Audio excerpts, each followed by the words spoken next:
आज का हमारा टॉपिक है चंद्रयान के बारे में।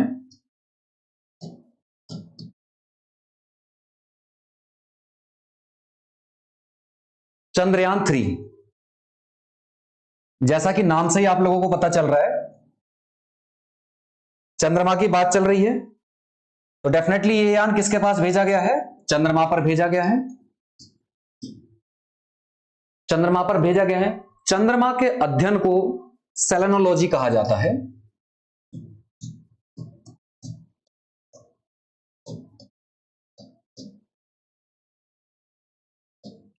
चंद्रमा के अध्ययन को क्या कहा जाता है? सेलेनोलॉजी कहा जाता है।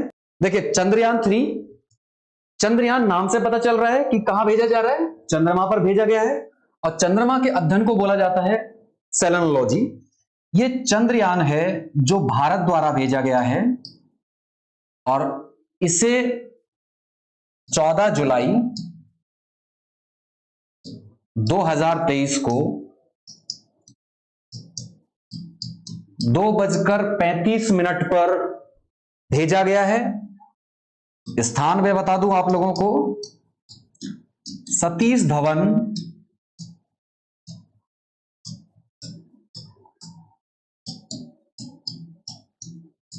अंतरिक्ष केंद्र, जिसे सार बोला जाता है, यह श्रीहरिकोटा में स्थित है। श्रीहरिकोटा, जो कि तिरुपति जिला, कौन सा जिला है? तिरुपति जिला है, जो कि आंध्र प्रदेश में स्थित है। तो देखिए उपग्रह प्रक्षेपण केंद्र जो कि सतीश धवन अंतरिक्ष केंद्र है, वो उसे सार बोला जाता है, श्रीहरिकोटा में स्थित है। और श्रीहरिकोटा कहां है? तिरुपति जिला, आंध्र प्रदेश। यहां से इसे 14 जुलाई 2023 को 2:35 पर भेजा गया है, जो कि चंद्रमा के दक्षिणी ध्रुव पर लैंडिंग करेगा। किस पर करेगा? दक्षिणी ध्रुव पर लैंडिंग करेगा। दक्षिणी ध्रुव पर लैंडिंग करेगा। खास बात यह है कि दक्षिणी ध्रुव पर चांद पर किसी देश द्वारा भेजा गया यह पहला यान होगा, यानी भारत दक्षिणी ध्रुव पर कोई उपग्रह भेजने वाला पहला देश है। तो दक्षिणी ध्रुव पर यह संभावित है कि 23 अगस्त 2023 को सफल लैंडिंग करेगा। अब देखिए कि चंद्रयान 14 जुलाई 2023 को भेजा गया है, 2:35 पर भेजा गया है। कहां से भेजा गया है? सतीश धवन अंतरिक्ष केंद्र सार, जो कि कहां पर है? श्रीहरिकोटा में, तिरुपति जिला है और आंध्र प्रदेश में स्थित है। इसे भेजा गया है और यह लैंडिंग करेगा 23 अगस्त 2023 को दक्षिण ध्रुव पर, चंद्रमा के दक्षिणी ध्रुव पर।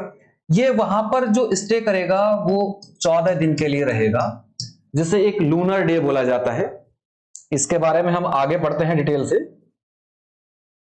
देखिए इसका जो डायरेक्टर हैं इस मिशन के,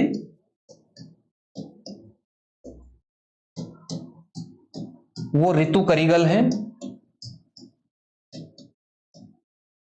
और इसके जो प्रोजेक्ट डायरेक्टर हैं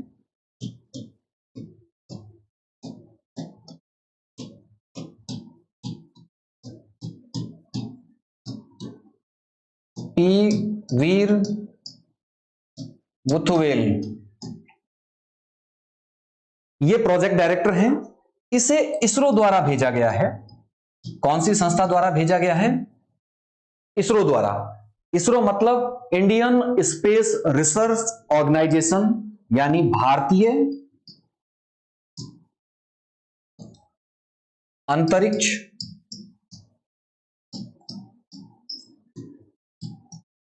अनुसंधान संगठन, इसरो द्वारा भेजा गया है। इस इसरो का जो गठन हुआ था वो 1969 में हुआ था और 15 अगस्त को हुआ था। तो इसरो डायरेक्ट, इसरो की स्थापना बेटा रश्मि बेटा बता दिया है मैंने इसमें। तो इसरो की स्थापना है जो 15 अगस्त 1969 को हुई, और डायरेक्ट इसरो की स्थापना नहीं हुई थी, इससे पहले 1962 में इनकॉस्पर नाम से संस्था थी। क्या थी? INCOSPAR, Indian national committee for space research. क्या नाम था? Indian national committee for space research, जिसकी स्थापना कब हुई थी? 1962 को हुई थी। बाद में उसी को कन्वर्ट करके बता दिया गया था इसरो, और इसको गठन करने में जो सबसे महत्वपूर्ण भूमिका थी वो विक्रम साराभाई की थी। विक्रम साराभाई की थी, और यही इसके फर्स्ट चेयरमैन भी थे। फर्स्ट डायरेक्टर कहूं, फर्स्ट चेयरमैन विक्रम साराभाई थे, और वर्तमान में जो इसके डायरेक्टर हैं या चेयरमैन हैं वो एस सोमनाथ हैं। क्लियर हुआ? चंद्रयान 3 किसने भेजा है? इसरो द्वारा भेजा गया है। चंद्रयान के जो डायरेक्टर रही हैं वो रितु करिघल हैं। इनको रॉकेट वुमेन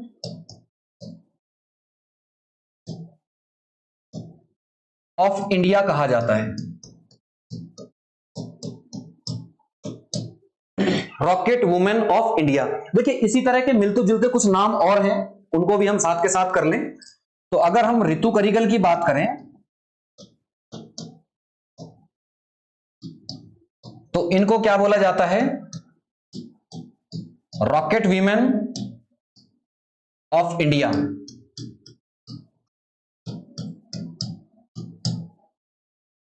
इसी तरह से के सिवान, इनको मून मैन ऑफ इंडिया कहा जाता है। इसी तरह से डॉक्टर अब्दुल कलाम, इनको मिसाइल मैन बोला जाता है, मिसाइल मैन ऑफ इंडिया। इसी तरह से एक मैडम है Tessy Thomas,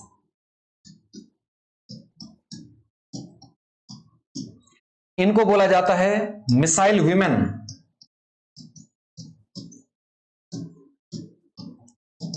missile women of India. तो देखिए, रितु करिघल क्या है? Rocket women of India. के सिवान ये क्या है? मूनमैन ऑफ इंडिया। और डॉक्टर अब्दुल कलाम वो क्या है? Missile man of India. और मिस टेसी थॉमस, इनको क्या बोला जाता है? Missile women of India. मुद्दे पर लौट कर आते हैं। तो इसरो द्वारा भेज दिया गया है, किसे भेज दिया गया है? चंद्रयान 3 को भेज दिया गया है। इसरो के प्रेसिडेंट कौन है? बेटा मैं बता चुका हूं, इसरो के करंट जो प्रेसिडेंट हैं वो एस सोमनाथ हैं। और खास बात है कि इसरो जो इस समय काम कर रहा है वो अंतरिक्ष मंत्रालय के अंदर काम करता है। किसके अंदर काम कर रहा है? अंतरिक्ष मंत्रालय में।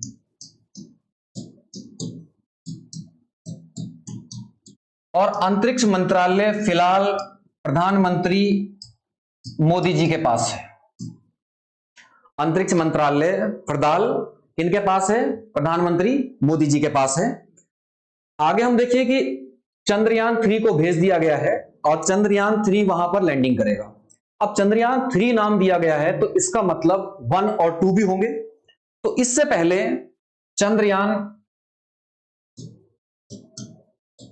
1 भेजा गया है, दूसरा भेजा गया है 2 और तीसरा अभी भेजा गया है 3। चंद्रयान 1 जो भेजा गया था वो 22 अक्टूबर 2008 को भेजा गया था। चंद्रयान 2 भेजा गया है वो 22 जुलाई 2019 को भेजा गया, और ये हाल ही में 14 जुलाई 2023 को भेजा गया है। इसे जिस यान से भेजा गया था उसका नाम था PSLV C11, और इसे भेजा गया वो GSLV Mark 3, और इसे भी भेजा गया है वो लॉन्चिंग व्हीकल मार्क 3 है। देखिए GSLV मार्क 3 को ही आजकल लॉन्चिंग व्हीकल मार्क 3 बोला जाने लगा है, तो ये एक ही बात है। क्लियर है? अब देखिए इसमें इन्होंने 3 चीजें शामिल थी। जो चंद्रयान 2 था उपग्रह, उसके 3 भाग थे। एक था ऑर्बिटर, दूसरा था लैंडर और तीसरा था रोवर। ठीक इसी तरह के 3 भाग चंद्रयान 3 में भी हैं। कौन कौन से हैं? प्रोपल्सन मॉड्यूल,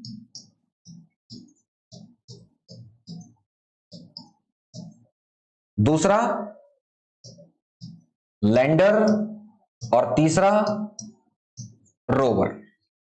मतलब समझिए, ऑर्बिटर है जो जब रोवर लैंड करेगा तो चंद्रमा की कक्षा में चक्कर लगाता रहेगा। तो पिछला जो हमने भेजा था चंद्रयान 2, उसका ऑर्बिटर अभी तक भी काम कर रहा है, इसलिए इस बार ऑर्बिटर नहीं भेजा गया है। लैंडर क्या होता है? लैंडर होता है जो चंद्रमा की सतह पर उसे लैंड कराएगा। इसे सॉफ्ट लैंडिंग इस्तेमाल किया जाता है वर्ड। सॉफ्ट लैंडिंग का मतलब है कि जब चंद्रमा की कक्षा में उपग्रह प्रवेश करता है तो बहुत तेज गति से चंद्रमा की धरातल की तरफ भागता है, तो उसे रोकने के लिए कुछ रॉकेट अपोजिट साइड में काम करते हैं और उसकी सफल लैंडिंग कराते हैं। सफल लैंडिंग करने के बाद एक रोवर मतलब एक रोबोट वो उसके धरातल पर चलता है। तो पिछली बार चंद्रयान 2 में लैंडर अपने रास्ते से भटक गया था, इस वजह से ये मिशन सक्सेसफुल नहीं रहा था। इस बार इसमें एक अलग चीज जोड़ी गई है, प्रोपल्सन मॉड्यूल। प्रोपल्सन मॉड्यूल क्या होता है? ये जब यान उपग्रह जब लॉन्चिंग व्हीकल से हटकर अलग हो जाएगा और चंद्रमा की कक्षा में प्रवेश करेगा तो उसे थ्रस्ट, उसे पावर देने का काम करेगा और लैंडर वही काम करेगा, उसकी लैंडिंग कराने का काम करेगा और रोवर जमीन पर उतरकर वहां के धरातल के बारे में परीक्षण करेगा और वहां की डिटेल्स हम लोगों को देगा, मतलब इसरो को देगा। तो ये 3 पार्ट हैं इसके, 3 अलग अलग। अब हम देखें कि किस तरह से काम करता है ये।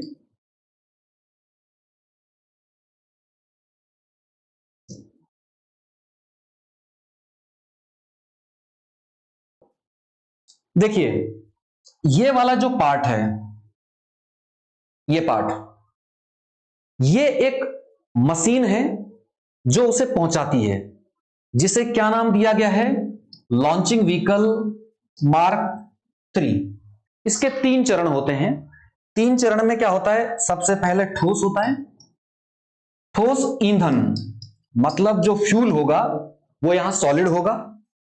दूसरा चरण द्रव होगा और तीसरा चरण होगा क्रायोजेनिक इंजन। अब देखिए जब रॉकेट स्टार्ट होगा तो सबसे ज्यादा पावर की उसे जरूरत पड़ेगी, तो सबसे पहले ठोस ईंधन काम आना शुरू होगा। जब ठोस ईंधन जलता जाएगा और ठोस ईंधन जब खत्म हो जाएगा तो यह हिस्सा टूटकर नीचे गिर जाएगा। यह हिस्सा टूटकर नीचे गिर जाएगा तो यह हल्का हो जाएगा, तो हल्का हो जाएगा तो और आसानी रहेगी उठने में। उसके बाद द्रव हिस्सा काम आने लगेगा और जब द्रव भी खत्म हो जाएगा तो यह भी टूटकर गिर जाएगा और फिर चालू हो जाएगा क्रायोजेनिक इंजन। यह सबसे इंपॉर्टेंट पार्ट है क्रायोजेनिक इंजन। इसका मतलब समझिए, देखिए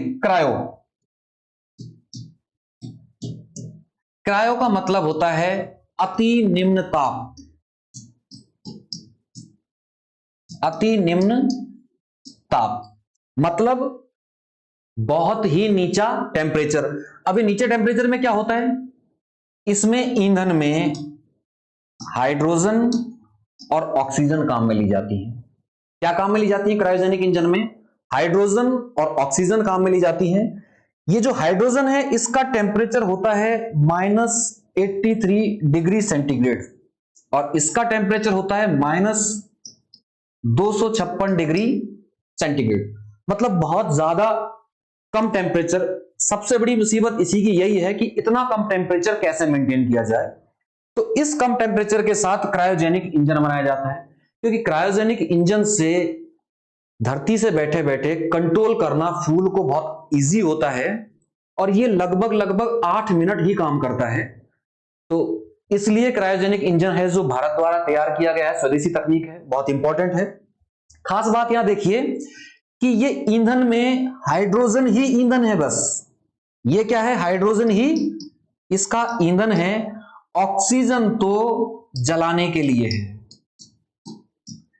क्योंकि अंतरिक्ष में ऑक्सीजन नहीं है और बिना ऑक्सीजन के कोई चीज जल नहीं सकती, इसलिए ऑक्सीजन साथ में भेजी जाती है। तो देखिए क्या हुआ कि हाइड्रोजन फ्यूल है, ईंधन है हाइड्रोजन, उसको जलाने के लिए साथ साथ ऑक्सीजन भेजी जाती है। ये दोनों फ्यूल के रूप में काम आते हैं किसमें, क्रायोजेनिक इंजन में। अब देखिए जब क्रायोजेनिक इंजन भी हट जाएगा तो यहां है उपग्रह, इसमें रखा हुआ है, और इसी सैटेलाइट, इसी उपग्रह के 3 भाग हैं। प्रोपल्सन मॉड्यूल, लैंडर और रोवर। यहां मैं आप लोगों को एक खास बात बता दूं, जो ये लैंडर है इसका नाम रखा गया है विक्रम, और जो ये रोवर है इसका नाम रखा गया है प्रज्ञान। चंद्रयान 2 में भी यही नाम थे और चंद्रयान 3 में भी यही नाम है। इनके नाम याद कर लीजिएगा। लैंडर जो लैंडिंग कराएगा उसका नाम है विक्रम, रोवर जो वहां के धरातल पर चलेगा उसका नाम है प्रज्ञान। अब देखिए यहां से इंजन चलना शुरू होगा, पहले ठोस जलेगा, फिर द्रव जलेगा, फिर क्रायोजेनिक इंजन काम में आएगा, ये हिस्से टूटकर अलग होते जाएंगे। उसके बाद ये उपग्रह, उस उपग्रह को थ्रस्ट देगा, उसे धक्का देगा, उसे पावर देगा प्रोपल्सन मॉड्यूल। प्रोपल्सन मॉड्यूल के बाद में जब वो उसके कक्षा में प्रवेश करने लगेगा, उसके धरातल की तरफ बढ़ने लगेगा, तब अपोजिट साइड में कुछ रॉकेट काम करेंगे जो इस उपग्रह को जमीन में तेज गति से गिरने से रोकेंगे, और लैंडर उसकी सफल लैंडिंग कराएगा और रोवर उसको आगे चलाएगा। तो एक्चुअल में ये प्रोसेस कैसे होता है, एक वीडियो के द्वारा हम लोग इसे समझते हैं। देखिए वीडियो, ये वीडियो एग्जैक्ट चंद्रयान 3 की नहीं है, नासा की है एक, और इसमें लगभग उसी तरह से बताया गया है कि किस तरह से लैंडिंग होती है। तो एक बार वीडियो में हम लैंडिंग देख लेते हैं कि किस तरह से होती है।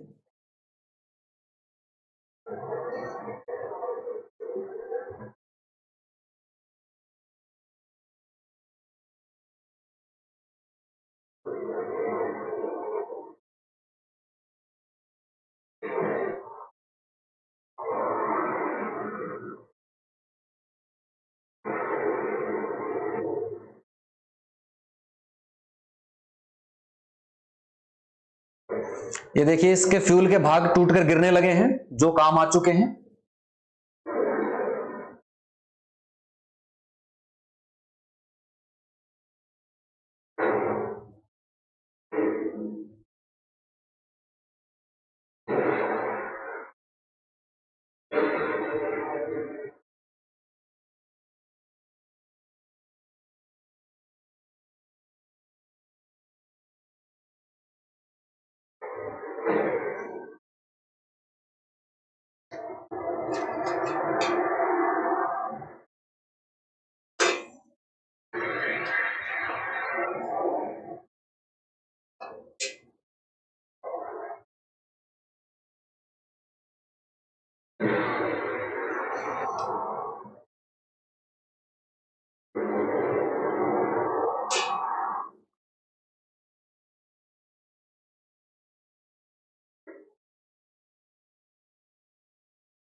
तो देखिए अभी आपने वीडियो देखा कि वीडियो में किस तरह से जो ये पार्ट्स हैं वो टूट टूट कर अलग गिरते जा रहे हैं, और एक्चुअल में गिरने के बाद ये जमीन तक नहीं आते हैं, क्योंकि वायुमंडल में जब बहुत तेज गति से ये लोग नीचे गिरते हैं तो तेज घर्षण के कारण ये जलकर राख हो जाते हैं, तो पृथ्वी तक कोई खतरा नहीं होता है इनका। तो इस तरह से टूटकर ये हिस्से अलग हो जाते हैं, और प्रोपल्सन मॉड्यूल किस तरह से लास्ट में उससे सपोर्ट करता है, कैसे लैंडर और रोवर काम करते हैं, ये आपने अभी देखा। अभी जो हमने पढ़ा है उसका एक रिवीजन कर लेते हैं कि कैसे कैसे ये काम करता है, देन अगला पार्ट हम करेंगे। देखिए चंद्रयान 3 नाम से पता चल रहा है कि चंद्रमा पर जाएगा, और चंद्रमा के अध्ययन को क्या बोला जाता है, सेलेनोलॉजी कहा जाता है। चंद्रयान 3 भारत द्वारा भेजा गया है। भारत द्वारा कब भेजा गया है, 14 जुलाई 2023 को 2:35 पर शाम को। यह कहां से भेजा गया है, यह भेजा गया है सतीश धवन अंतरिक्ष केंद्र, जिसे सार बोला जाता है, जो कहां पर स्थित है, श्रीहरिकोटा में। और श्रीहरिकोटा कहां पर है, आंध्र प्रदेश के तिरुपति जिले में स्थित है। ये कहां पर उतरेगा, ये उतरेगा दक्षिणी ध्रुव पर, और दक्षिणी ध्रुव पर, चांद के दक्षिणी ध्रुव पर लैंडिंग कराने वाला भारत पहला देश होगा। और ये कब उतरेगा, 23 अगस्त 2023 को। अब हम आगे देखते हैं कि इसकी जो डायरेक्टर हैं, इस प्रोजेक्ट को, चंद्रयान 3 प्रोजेक्ट को हैंडल करने वाली जो डायरेक्टर हैं, उनका नाम है मिस रितु करिघल, जिन्हें क्या बोला जाता है, रॉकेट विमन ऑफ इंडिया बोला जाता है।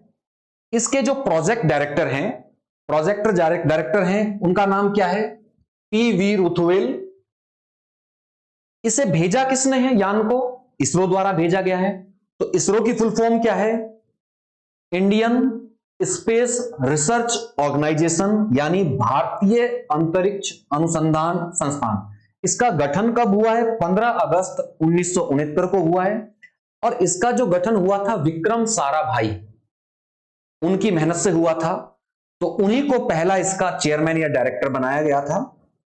और इसरो का गठन जब हुआ था, उससे पहले एक संस्था थी जिसका गठन 1962 में हुआ था, INCOSPAR, Indian national committee for space research. उसका गठन हुआ, उसके बाद में इसरो बन गया था। इसरो के जो वर्तमान डायरेक्टर हैं वो एस सोमनाथ हैं। कौन है, मिस्टर एस सोमनाथ हैं। आगे हम देखें कि मिस रितु करिघल जो हैं, इन्हें क्या बोला जाता है, रॉकेट वीमेन ऑफ इंडिया। के सिवान हैं, इन्हें मून मैन कहा जाता है। देखिए मिस्टर के सिवान ही डायरेक्टर थे जब चंद्रयान 2 को भेजा गया था। चंद्रयान 2 को जब भेजा गया था तब डायरेक्टर कौन थे? के सिवान। और अगर अब बात करें कि चंद्रयान 3 को जो भेजा गया है तो डायरेक्टर उसके कौन है? तो एस सोमनाथ हैं उसके डायरेक्टर। अब डॉक्टर अब्दुल कलाम, इनको क्या बोला जाता है? मिसाइल मैन ऑफ इंडिया, लगभग सभी लोग जानते हैं। मिस टेसी थॉमस, इनको क्या बोला जाता है? Missile women of India. अब देखिए अंतरिक्ष मंत्रालय, इसरो किसके अंडर काम करता है? इसरो किसके अंडर काम करता है? अंतरिक्ष मंत्रालय। और अंतरिक्ष मंत्रालय सीधा प्रधानमंत्री मोदी जी के पास है इस समय। अब देखिए चंद्रयान 3 जब हमने भेजा है तो डेफिनेटली चंद्रयान 1 और 2 भी भेजे होंगे, उनके बारे में जानकारी कर लेते हैं, कंपैरेटिव स्टडी कर लेते हैं। तो चंद्रयान फर्स्ट कब भेजा गया था? 22 अक्टूबर 2008 को भेजा गया था PSLV C11 द्वारा। अब PSLV क्या होगा मैं थोड़ी देर में बात बताऊंगा आप लोगों को। चंद्रयान 2 को भेजा गया था 22 जुलाई 2019 को भेजा गया था, और इसे भेजा गया था GSLV मार्क 3 द्वारा। ये GSLV मार्क 3 है, इसी का नया नाम बदलकर कर दिया गया है लॉन्चिंग व्हीकल मार्क 3, और इससे भेजा गया है चंद्रयान 3 को। और कब भेजा गया है? 14 जुलाई 2023 को। इसमें भी 3 पार्ट थे उपग्रह के, इसमें भी 3 पार्ट हैं। 2 पार्ट सेम थे और 1 पार्ट अलग है। जैसे ऑर्बिटर, ऑर्बिटर भेजा गया, इसमें प्रोपल्सन मॉड्यूल भेजा गया, इसमें लैंडर और रोवर भेजे गए जिनके नाम विक्रम और प्रज्ञान थे। बिल्कुल वही नाम अब की बार भी है, लैंडर का नाम है विक्रम और रोवर का नाम है प्रज्ञान। अब देखिए इस तरह का यान होता है, इसका ये पार्ट है लॉन्चिंग व्हीकल, जो उसे लॉन्च करता है वो व्हीकल है, और ऊपरी भाग में होता है उपग्रह। तो देखिए लॉन्चिंग व्हीकल में जो लॉन्चिंग व्हीकल M3 है जिससे इसे भेजा गया है, उसके 3 चरण होते हैं, 3 पार्ट होते हैं। सबसे नीचे ठोस ईंधन भरा जाता है, बीच में द्रव ईंधन होता है, और सबसे ऊपर होता है क्रायोजेनिक इंजन। अब क्रायो का मतलब क्या है? क्रायो का मतलब है अति निम्न ताप। अति निम्न कितना निम्न? हाइड्रोजन का तो -183 डिग्री सेंटीग्रेड और ऑक्सीजन का 256 डिग्री सेंटीग्रेड। बोलने में यह बोला जाता है कि ईंधन में हाइड्रोजन और ऑक्सीजन दोनों होते हैं, लेकिन वास्तव में हाइड्रोजन ही ईंधन होता है, ऑक्सीजन तो उसे जलाने के काम आता है, क्योंकि अंतरिक्ष में ऑक्सीजन उपलब्ध नहीं है। ऊपर उपग्रह होगा, और उपग्रह के ये 3 भाग हो गए। हमने अभी वीडियो के बारे में वीडियो देखकर सारी चीजें अभी समझ ली थी। अब हम देखते हैं कि PSLV क्या होता है और GSLV क्या होता है, ये हम समझ लेते हैं।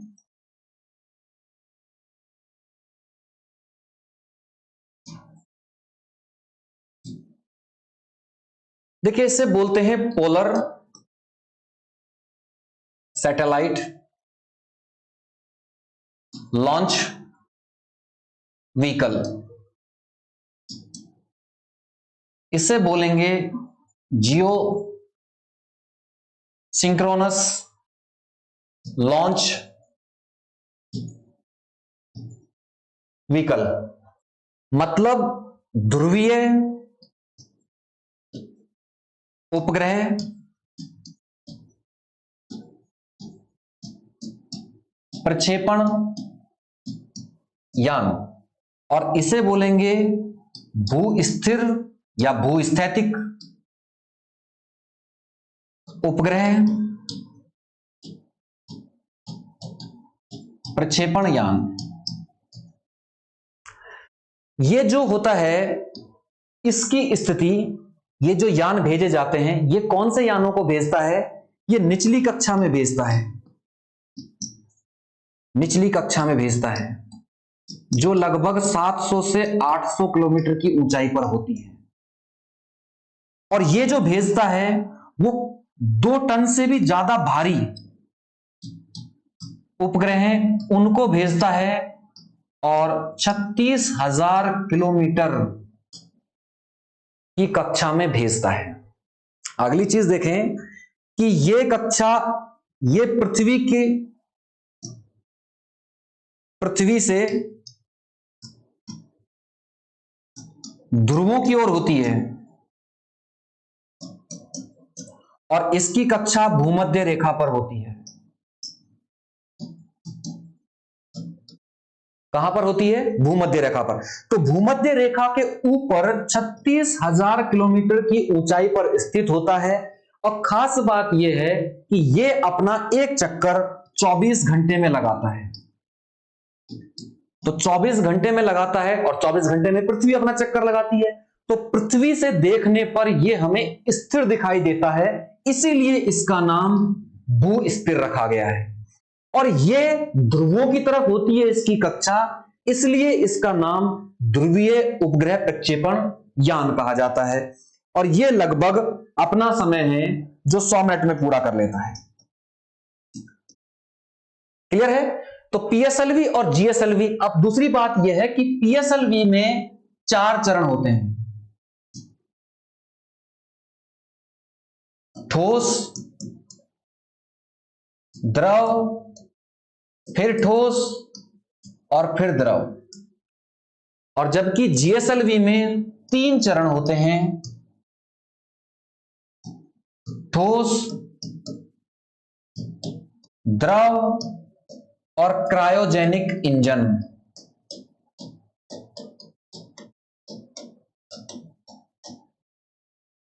इसमें किसी का कोई डाउट है तो बताएं। देखिए, पीएसएलवी मतलब पोलर सैटेलाइट, मतलब ध्रुव की तरफ इनकी कक्षा होगी और ये निचली कक्षा में भेजते हैं कितना दूर? लगभग 700 से 800 किलोमीटर की ऊंचाई पर। इन्हें भूस्थैतिक बोला जाता है, मतलब पृथ्वी से ये स्थिर दिखाई देते हैं। कारण क्या है? क्योंकि ये अपना एक चक्कर 24 घंटे में पूरा करते हैं और उनकी ऊंचाई कितनी होती है? 36,000 किलोमीटर। ये बहुत ज्यादा एग्जाम में पूछा जाता है कि भूस्थैतिक या भू स्थिर उपग्रह प्रक्षेपण यान कितनी ऊंचाई पर स्थित होते हैं? तो वो होते हैं 36,000 किलोमीटर की ऊंचाई पर होते हैं। किसी का कोई डाउट है तो पूछें, तो आगे बढ़ते हैं। अब देखिए, यहां मैं आपको कुछ चीजें बताता हूं। चंद्रमा पर पहली बार व्यक्ति को किसी को भेजा गया था, वो मैं आपको बताऊं। नासा।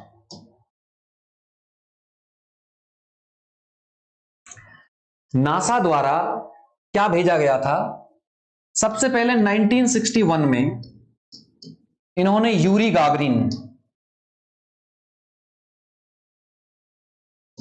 गागरिन नामक व्यक्ति को अंतरिक्ष में भेजा सबसे पहले। तो दुनिया के पहले अंतरिक्ष यात्री कौन है? Yuri Gagarin. और इन्होंने 20 जुलाई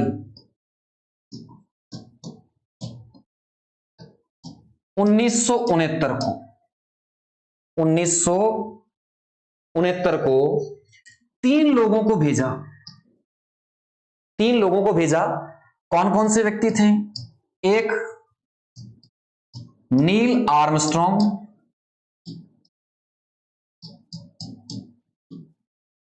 दूसरा एडविन बज एल्ड्रिन,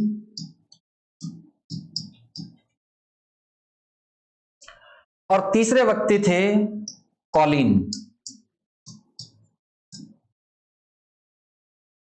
अब देखिए, हम लोग जानते हैं कि चंद्रमा की धरती पर कदम रखने वाला पहला व्यक्ति कौन था? पहला व्यक्ति था नील आर्मस्ट्रॉन्ग। नील आर्मस्ट्रॉन्ग ने चंद्रमा की धरती पर कदम कब रखा? 20 जुलाई 1969 को कदम रखा। और उनके साथ दूसरे व्यक्ति जो चंद्रमा पर उतरने वाले थे, उनका नाम था एडविन बज एल्ड्रिन। और तीसरे व्यक्ति जो चंद्रमा की धरती पर नहीं उतरे लेकिन उपग्रह में मौजूद थे, उनका नाम था कॉलिन। देखिए, नाम याद ना रहे या नाम में कंफ्यूजन रहे तो देखिए, आर्म मतलब बाजू और स्ट्रॉन्ग मतलब बली, तो बाहुबली। तो कैसा बाहुबली? नीला बाहुबली। तो जो बाहुबली होगा वही उतरेगा। दूसरी चीज, एल्ड्रिन एक तरह का जहर होता है हमारे यहां, तो दूसरे व्यक्ति का नाम क्या था? एल्ड्रिन। और तीसरे कॉलिन सफाई के लिए काम आता है, तो कॉलिन कहां रह गए थे? अंतरिक्ष में, उपग्रह के अंदर ही रह गए थे। तो 2 लोग इसके धरातल पर उतर गए थे और बाकी इन्होंने ऊपर वेट किया। अब खास बात यह आता है कि इस मिशन पर डिबेट है, बहुत सारे विवाद हैं, वो विवाद मैं बता देता हूं। आप YouTube पर जब वीडियो देखेंगे तो आप पाएंगे कि नील आर्मस्ट्रॉन्ग जब वहां पर अमेरिका का झंडा गाड़ रहे हैं तो झंडा लहरा रहा है, जब वहां वायुमंडल है ही नहीं, हवा नहीं चल रही है, तो झंडा कैसे लहरा रहा है? दूसरी बात यह है कि जब नासा उस समय व्यक्तियों को भेज रहा था तो अब कौन सा सांप सूंघ गया कि नासा अब व्यक्ति नहीं भेजता है चंद्रमा पर? अगली बात यह था कि जब उस समय नासा वहां पर अंतरिक्ष यात्री भेज रहा था, उस समय उसके पास जो प्रोसेसर था उससे ज्यादा स्ट्रॉन्ग प्रोसेसर आप लोगों के मोबाइल में है, तो उस प्रोसेसर से वहां पर कैसे व्यक्ति उतार पाया नासा? एक्चुअल में इस पर दूसरी कहानी भी निकल कर आती है कि अमेरिका और रूस के मध्य कोल्ड वार चल रहा था और अमेरिका रूस को नीचा दिखाना चाहता था और इसके लिए उसने ऐसा किया और ट्रेनिंग जो मॉड्यूल था वहीं की फोटो और वीडियो वगैरह डाल दी गई थी। कहां कितना सच है कितना नहीं है ये पता नहीं, लेकिन हमारा चंद्रयान जरूर उतरेगा। यहां तक किसी का कोई डाउट है तो बता, का कोई डाउट नहीं। चलिए अब आगे हम पढ़ते हैं। पीएसएलवी और जीएसएलवी हम पढ़ चुके हैं। अब देखिए 14 जुलाई 2023 इस दिन एक तरफ तो भारत भेज रहा था चंद्रयान 3 और दूसरी तरफ इसी दिन फ्रांस में मनाया जाता है नेशनल डे। नेशनल डे किस दिन मनाया जाता है? 14 जुलाई को। क्यों मनाया जाता है? क्योंकि इसी दिन 1789 में 1789 इसमें इसी दिन वहां पर क्रांति की शुरुआत हुई थी। क्रांति की शुरुआत हुई थी और इसकी शुरुआत में इसी दिन बास्तील एक किला था, तो बास्तील दुर्ग पर कब्जा कर लिया था क्रांतिकारियों ने, तो उसी की याद में मनाया जाता है नेशनल डे। इस बार 2023 को इस नेशनल डे के जो मुख्य अतिथि हैं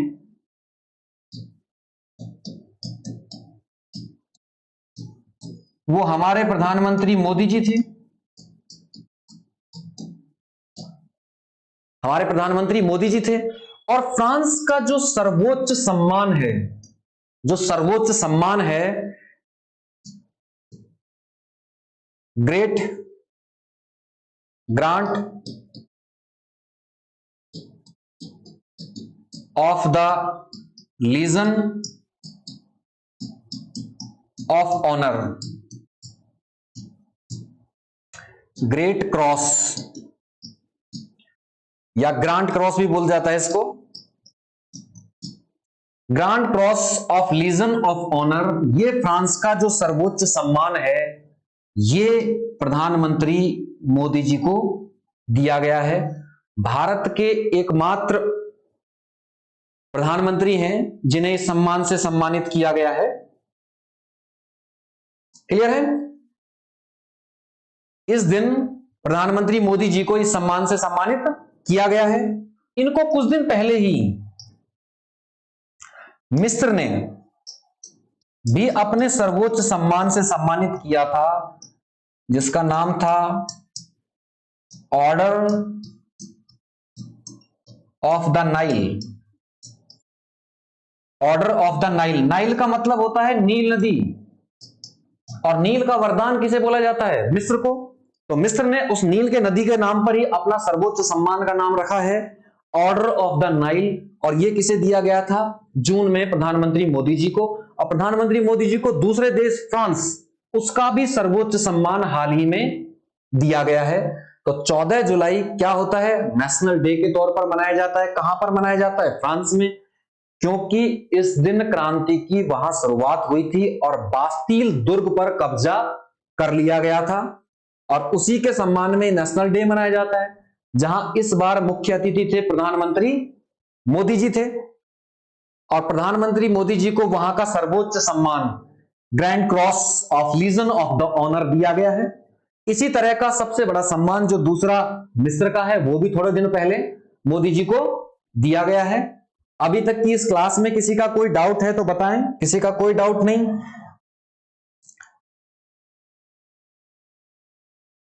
देखिए, जिस तरह से यूरी गागरिन विश्व के पहले अंतरिक्ष यात्री थे, इसी तरह से भारत के भी कोई अंतरिक्ष यात्री थे। तो भारत के पहले अंतरिक्ष यात्री कौन थे, कोई नाम बताएगा? राकेश शर्मा थे भारत के पहले अंतरिक्ष यात्री, जिन्होंने 1984 में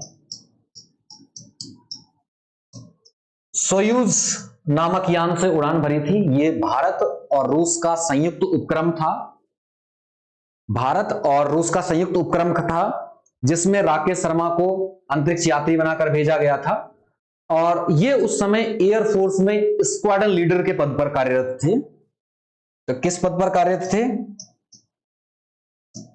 स्क्वाड्रन लीडर, स्क्वाड्रन लीडर के पद पर कार्यरत थे।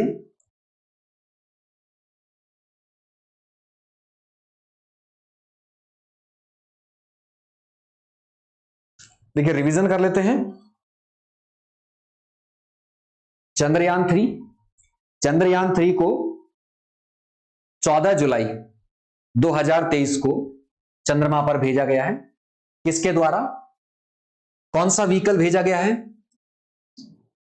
लॉन्चिंग व्हीकल मार्क 3, इस व्हीकल के द्वारा भेजा गया है, जो कि वहां की क्या पर करेगा? दक्षिणी ध्रुव पर लैंडिंग करेगा, और उसकी संभावित तिथि है 23 जुलाई 2023। कहां से भेजा गया है? सतीश धवन अंतरिक्ष केंद्र से भेजा गया है, जो कि श्रीहरिकोटा में स्थित है। इसकी जो डायरेक्टर हैं मिस रितु करिगल हैं, और इसके जो प्रोजेक्ट डायरेक्टर हैं वो क्या नाम है? पी वीर मुथुएल। जो रितु करिगल हैं उनको रॉकेट वुमेन ऑफ इंडिया के कहा जाता है। इसरो द्वारा इसे भेजा गया है। तो इसरो, जिस समय इसरो का गठन हो रहा था, जिस साल, कब गठन हो रहा था? 1969 में। उस साल नासा चंद्रमा पर व्यक्ति भेज रहा था, नील आर्मस्ट्रांग को भेजा गया था। तो इसरो का गठन कब हुआ था? हमारे स्वतंत्रता दिवस 15 अगस्त को। इसके वर्तमान में डायरेक्टर कौन है? एस सोमनाथ हैं, और इसके पहले डायरेक्टर कौन थे? विक्रम साराभाई। मिस रितु करिगल, इनको क्या बोला जाता है? Rocket women of India.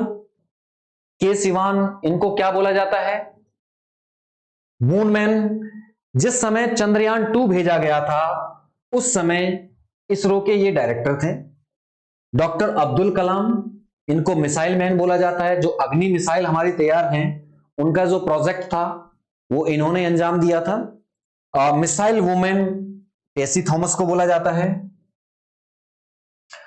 ISRO अंतरिक्ष मंत्रालय के अंडर काम करता है, और अंतरिक्ष मंत्रालय इस समय प्रधानमंत्री मोदी जी के पास ही है। हमने 3 चंद्रयान भेजे हैं, चंद्रयान 1, 2 और 3। चंद्रयान 1 को भेजा गया था 22 अक्टूबर 2008 को, और उसे किससे भेजा गया था? PSLV, polar satellite launching vehicle C11 से भेजा गया था। जो दूसरा चंद्रयान था 22 जुलाई 2019 को भेजा गया, और उसे भेजा गया था GSLV मार्क 3 से। इस GSLV मार्क 3 का ही नाम बदलकर क्या कर दिया गया है? लॉन्चिंग व्हीकल मार्क 3 कर दिया गया है। इसमें 3 पार्ट थे, 2 में और 3 में भी 3 पार्ट हैं। बस एक पार्ट का अंतर है, ऑर्बिटर है और वहां प्रोपल्सन मॉड्यूल है। जो लैंडर है उसका नाम क्या रखा गया है? विक्रम। और जो रोवर वहां के धरातल पर चलकर रिसर्च करेगा उसका नाम क्या रखा गया है? प्रज्ञान। इसका इस तरह से पार्ट होता है। इस पार्ट को बोला जाता है लॉन्चिंग व्हीकल, जिसके 3 चरण हैं जीएसएलवी में। जीएसएलवी में सबसे पहले ठोस ईंधन, फिर द्रव ईंधन और उसके बाद में क्रायोजेनिक ईंधन होता है। ये चरण खत्म होने के बाद स्टार्ट होता है उपग्रह का काम। और उपग्रह को शुरुआत में थ्रस्ट या धक्का देने या शक्ति देने के लिए क्या काम आता है? प्रोपल्सन मॉड्यूल भेजा गया है। उसके बाद लैंडर उसकी धरातल पर लैंडिंग कराएगा और रोवर वहां पर क्या करेगा? रिसर्च करेगा।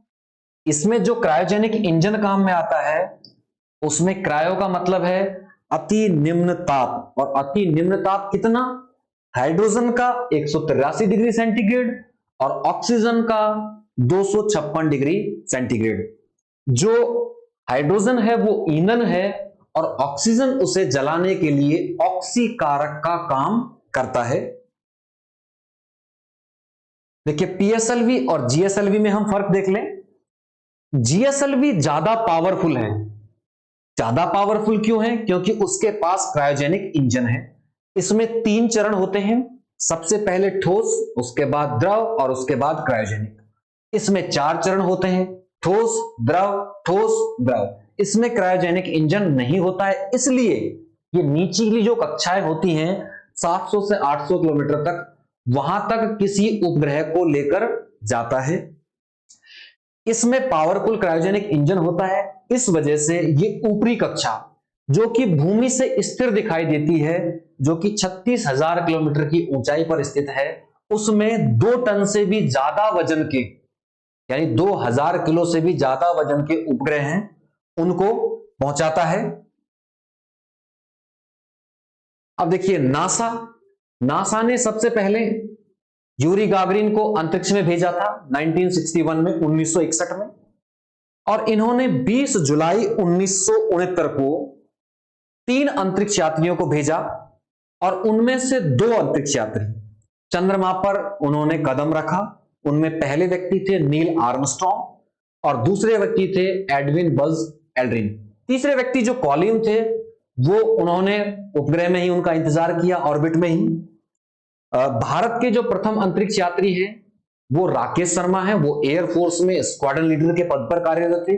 स्क्वाड्रन लीडर का जो पद है वो आर्मी के मेजर के बराबर होता है, तो उस पद पर वो कार्यरत थे। और वो 1984 में सोयूज नामक यान से गए थे। और सोयूज यान जो है वो रसिया का था, जो भारत और रूस का ये संयुक्त उपक्रम था। अब देखिए, 14 जुलाई की जो घटना है, 14 जुलाई को 2 इंपॉर्टेंट घटना है। एक तरफ हम चंद्रयान 3 भेज रहे थे, दूसरी तरफ फ्रांस में नेशनल डे मनाया जा रहा था। नेशनल डे क्यों मनाया जा रहा था? क्योंकि इस दिन वहां क्रांति की शुरुआत हुई थी। कब हुई थी? 1789 में क्रांति की शुरुआत हुई। और क्रांति की शुरुआत में क्रांतिकारियों द्वारा क्या किया गया? वहां पर बास्तील दुर्ग पर कब्जा कर लिया गया था। एक्चुअल में बास्तील दुर्ग में जो राजा है फ्रांस का, लुई सोल्वे। कौन था राजा उस समय? लुई सोल्वे थे। उनका अम्युनिशन यानी हथियार बास्तील दुर्ग में थे, तो उन पर कब्जा कर लिया गया था। और लुई जो सोल्वे हैं, ये खुद वर्साय के महलों में रहते थे। खुद कहां रहते थे? वर्साय के महलों में। तो देखिए, यहां पर क्रांति की शुरुआत हुई थी, इसलिए क्या मनाया जाता है? नेशनल डे मनाया जाता है। इस बार वहां के नेशनल डे के मुख्य अतिथि कौन थे? पीएम नरेंद्र मोदी थे। और उन्हें grand cross of the legion of honour, जो कि फ्रांस का सबसे बड़ा सम्मान है, जैसे भारत का भारत रत्न है सबसे बड़ा, इस तरह का वहां का सबसे बड़ा सम्मान मोदी जी को दिया गया है। और मोदी जी को कुछ दिन पहले ही जो मिस्र है उसने भी अपना सबसे बड़ा सम्मान ऑर्डर ऑफ द नाइल दिया था। नाइल का मतलब है नील, और नील नदी, तो मिस्र को नील का वरदान भी कहा जाता है। तो देखिए, फ्रांस के जो राष्ट्रपति हैं वो इमैनुअल मैक्रोन है। इमैनुअल मैक्रोन है। इनके खिलाफ इससे पहले पीली कुर्ती, या यूं कहूं कि येलो वेस्ट, नाम से क्रांति हो चुकी है। तो येलो वेस्ट नाम से इनके खिलाफ आंदोलन हुआ था पहले। तो वहां के राष्ट्रपति का नाम क्या है? एमेनुएल मैक्रोन, जिन्होंने घोषणा की थी प्रधानमंत्री मोदी जी को वहां का सर्वोच्च सम्मान प्रदान करने की। आज की क्लास समाप्त करते हैं। किसी का कोई डाउट है तो पूछ सकते हैं। किसी को कोई डाउट है तो पूछें।